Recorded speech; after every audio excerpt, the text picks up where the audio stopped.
Interestingly, the NATO-backed terrorism in Syria just seems to find new ways to get even more shocking. According to reports now in Syria, there's over 1,000 Pakistani Taliban dead in the country fighting the government of Bashar al-Assad.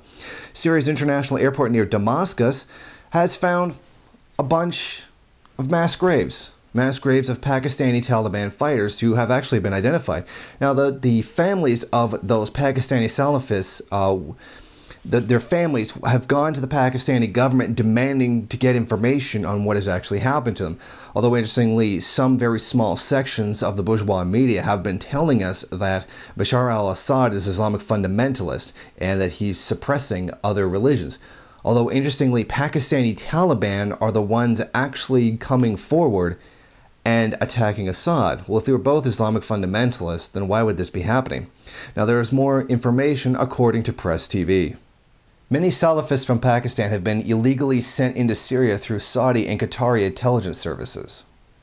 In addition to this, a recent UN report shows that militants from at least 29 countries so far have found their way into Syria, most of them extremist Salafists. The US and Saudi Arabia have admitted to giving them money. So, I mean, the obviousness is here. If the US government has already admitted that they're giving money to the Syrian so-called rebels, and it's confirmed that Pakistani Taliban militants are fighting the government Bashar al-Assad on the side of those that the US is funding, US tax dollars are going to the Taliban. No, I mean, literally, they're very closely linked with the Taliban in Afghanistan. I mean, can we even be sure 100% that some of those US tax dollars are not actually going to the actual Taliban in Afghanistan? Now, I mean, it's been reported time and time again, the US funding, training, assisting, and backing Islamic fundamentalist militants. I mean, this is just another prime example of that. If the US really was so concerned about stopping radical Islam, why would they be giving money to them? And even, I believe the UK has admitted to sending aid, if not monetary, but material to the FSA terrorists in Syria, which means UK tax dollars may be going to the Taliban as well.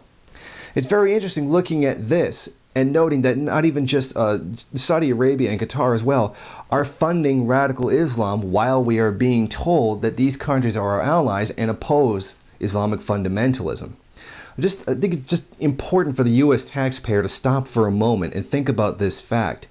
Your tax dollars are being given to the people that your soldiers, your sons and fathers, and daughters and mothers as well, are fighting. The US is actually giving money to the people that are killing US soldiers. Even if you're a right-wing nationalist, fundamentalist, you still would have to acknowledge this and what a terrible thing it actually is, and shows that not only the NATO forces, but the US are not interested in bringing peace or some kind of democracy or some kind of freedom to Syria. This is all about their own interests in conducting terrorism against the Syrian people.